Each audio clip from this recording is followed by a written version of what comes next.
Subentro sa fact-checking ng digital information at online consumption ang B1 Tama Talk na ginawa sa GMA Network.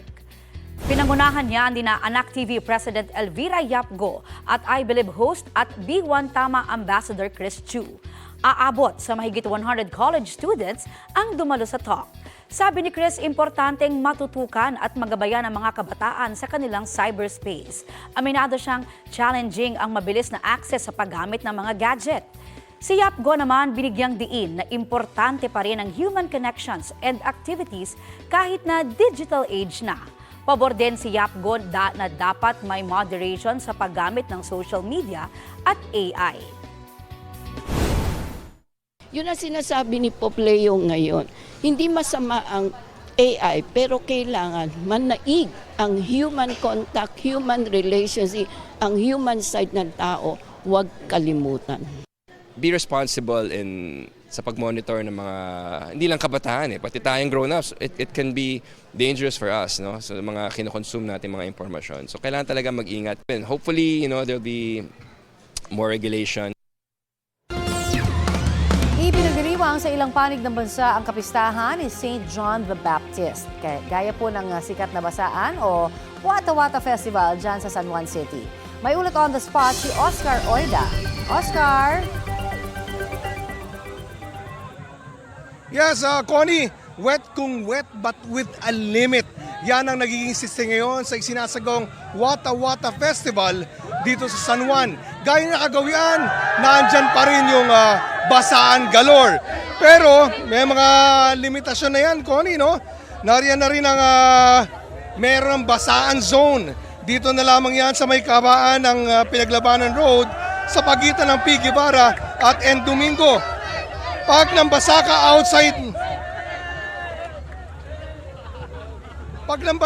outside the basaan zone, ay lagot ka kay Mayor.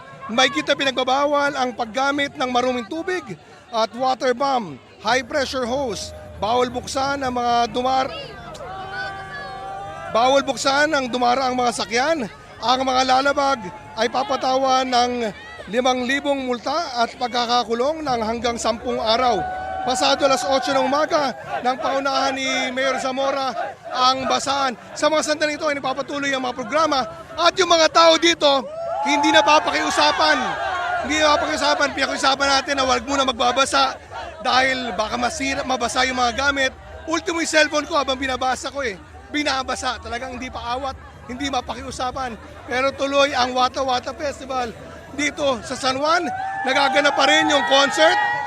Sa mga sandaling ito at tinaasan, magpapatuloy ito hanggang alas 2 ng hapon. Connie? Maraming salamat, Oscar Oida. Samantala, posibleng makatulong ang agham sa pag-unlad ng maliliit na negosyo at kabuhayan. Ayon po yan sa Department of Science and Technology. Yan ang layunin ng kanilang programang Negosyensya, tampok sa programa ang Micro, Small and Medium Enterprises o MSMEs na natutulungan ng agham at makabagong teknolohiya. Mapapanood po ang Negosyensya dito sa GTV at Super Radio DZBB tuwing Sabado, alas 9 hanggang alas 9:30 ng umaga. Sa GTV. Update po tayo sa lagay ng panahon. Kausapin po natin si Pag-asa Assistant Weather Services Chief Chris Perez. Magandang umaga at welcome sa Balitang Hali. Magandang umaga, Ms. Connie, at sa lahat po ng ating mga taga-subaybay. Sir, bagamat humina ang Bagyong Francisco, posible hong magdulot pa rin ba ito ng pag-ulan? Tama po, no? Actually, meron tayong weather advisory patungkol sa pag-ulan na pwedeng idulot nitong Bagyong si Francisco dito sa may bandang dulong Ilagan Zone. Dagdag pa po dyan, yung weather advisory patungkol din sa ulan na dulot naman ng habagat sa mga ilang lalawigan sa western section ng ating bansa. Kaya continuous monitoring po tayo dito regarding the two weather systems. Bagamat itong Bagyong si Francisco nga ay lang tuloy ng lumabas ng ating air responsibility bukas ng gabi, dito sa Metro Manila ngayong araw, asahan pa rin po natin yung mga minsan-minsang pag-ulan na dulot ng habagat. Mahahatak din ba ng papasok na bagyo itong habagat, sir?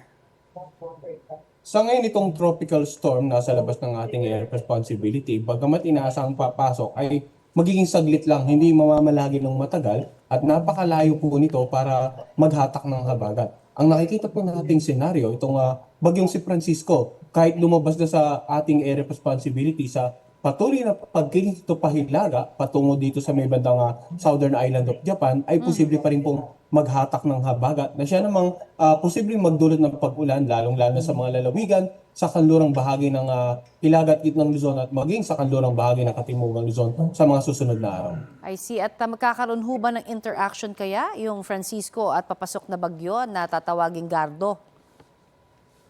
Well, ang nakikita po kasi natin, kung patuloy na kikilos pahilaga, itong dalawang bagyo sa mga susunod na araw ay may tendency na humina na po ito, no? Kasi hindi na favorable yung environment dito sa may bandang mid-latitudes para sa further development at medyo may kalayuan po ang distansya nitong dalawang weather system, nitong dalawang bagyo.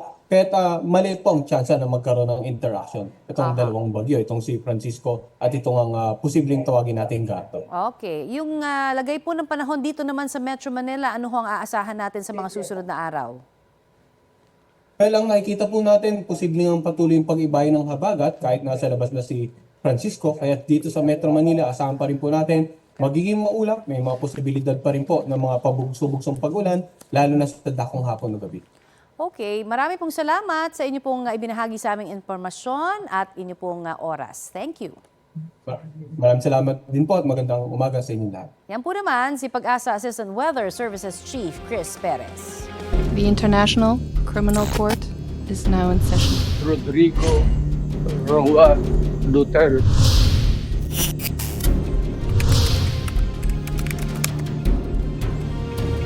Inaasahan ng International Criminal Court Trial Chamber 3 na haharap sa korte si dating Pangulong Rodrigo Duterte sa Setyembre kung walang makikitang problema sa kanyang kalusugan. Nagbabala rin po ang Trial Chamber 3 sa iba't ibang kampo na huwag magkomento ng kung ano-ano sa media kaugnay sa kaso. Balitang hatid ni Mark Salazar. Sa maiksing pagdinig ng International Criminal Court o ICC tungkol sa Crimes Against Humanity case ni dating Pangulong Rodrigo Duterte, winarningan ng Trial Chamber 3 ang mga abogado ng magkabilang panig na huwag nagkokomento sa media ng kung ano-ano tungkol sa kaso. The appropriate forum for counsel to raise matters is in the courtroom. Trials are not conducted by the court of public opinion, but by this court during the course of the proceedings. Ang warning na ito ay bunsod ng mga interview na ibinigay ng dating abogado ni dating Pangulong Rodrigo Duterte na si Attorney Nicholas Kaufman. Kabilang ang mga komento niya laban sa desisyon ng Appeals Court noong isang taon na nagkukumpirma ng jurisdiction sa kaso ni Duterte. Sinita na siya noon ng Appeals Court. Kaufman gave at least 2 interviews commenting on the decision. Some of those comments were his personal view. In the light of this previous history, this trial chamber feels it incumbent to repeat the reminder or warning to all counsel in the case. Pinaalalahanan din ng korte ang media at ang mga nasa social media na maging accurate at patas sa pagre-report tungkol sa kaso. Appears to have provoked suppliers of what is undoubtedly fake news. We wish to emphasize is the need for the media to report to the public accurately and fairly what is said in court. Sa isang pahayag, sinabi ni Attorney Nicholas Kaufman na wala siyang nilabag habang nagsisilbing abogado ni dating Pangulong Rodrigo Duterte sa kanyang kaso sa ICC. Kung hindi raw siya magkokomento sa media, ang mapapakinggan lang daw ay ang naratibo ng prosecution team. Binigyang diin din ni Kaufman na si Duterte at hindi ang ICC ang pinagsilbihan niya. Hindi dumalo sa pagdinig si dating Pangulong Duterte, pero sa September 7, 2026, inaasahan ng Trial Chamber 3 na haharap na sa kanila si Duterte, maliban kung mapatutunayang hindi kaya ng kalusugan nito. Sa July 14 magpapatuloy ang status conference sa kasong Crimes Against Humanity ni Duterte. Mark Salazar, nagbabalita para sa GMA News. Daan-daang taga-suporta ng nasawing Ateneo student-athlete na si Rene Baterbonia ang dumalo sa funeral mass at libing niya kaninang umaga. May ulat on the spot si James Paulo Yap ng GMA Regional TV. James? Yes, Connie, tuluyan nang naihatid sa kanyang huling hantungan si Rene Baterbonia ngayong umaga sa Talapogon Memorial Park. Pasado alas 9 ng umaga na nilabas sa Talapogon Evacuation Center ang labi ng student-athlete na si Rene Clerk Obet Baterbonia. Pagkatapos siya ng isang misa kasama ang pamilyang Baterbonia, mga malalapit na kaanak at mga kaibigan. Kasama rin na mga nakiramay ang ilang mga dating kasamahan ni Bobet sa Ateneo Men's Basketball Team at Tabra Team. Tumalo rin si Senador Robin Padilla at ang kapatid na si Bibi Gandanghari. Nilahukan din ng daan-daang supporters si Rene ang kanyang libing na hindi ininda ang init at ilang kilometrong paglalakad patungo sa sementeryo. Bagamat ay wakas at may makapaghipahinga na rin ang kanilang idolo matapos ang higit 2 linggo na burol nito.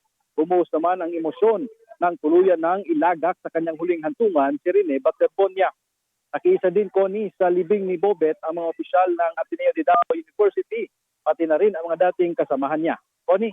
Maraming salamat, James Paulo Yap ng GMA Regional TV.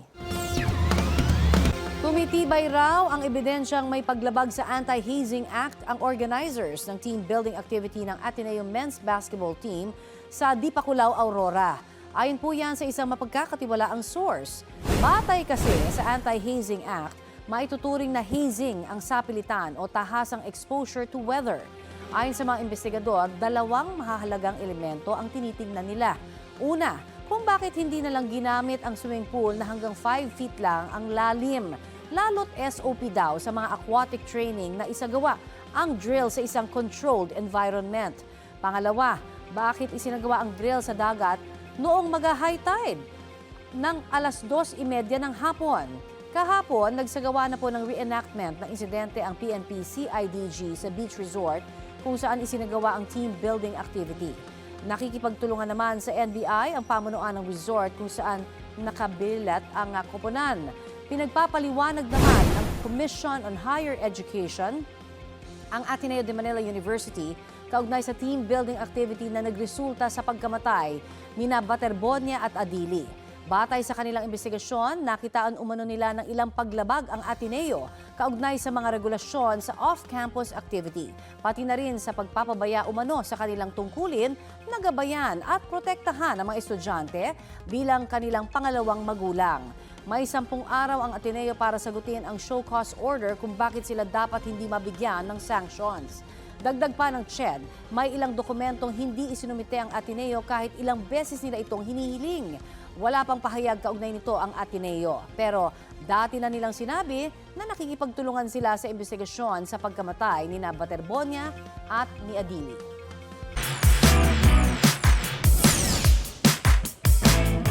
Full of sweetness ang hatid online ng isang bata sa San Jose del Monte, Bulacan. Bago kasi pumasok ng school, meron siyang rule, ha? Oo, yan. Yung kiss muna kay mommy bago umalis at hindi lang daw dapat siya ang gumawa niyan. Dapat si daddy rin. Ayun. Okay na kay mami. Yan.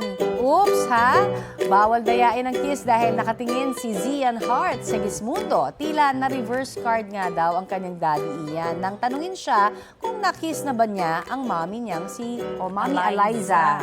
Kaya para sure si daddy, kinis na rin si mommy. Routine daw talaga nilang pamilya ang pag-kiss kapag nagpapaalam na lalabas ng kanilang bahay. Na-touch naman ang netizen sa lambingan ng pamilya kaya ang video may mahigit 3.5 million views na online. Abaziyan, talaga namang ikaw ay Main character. Ang sweet. Oh, Daddy, mauna ka na, ha? Next time.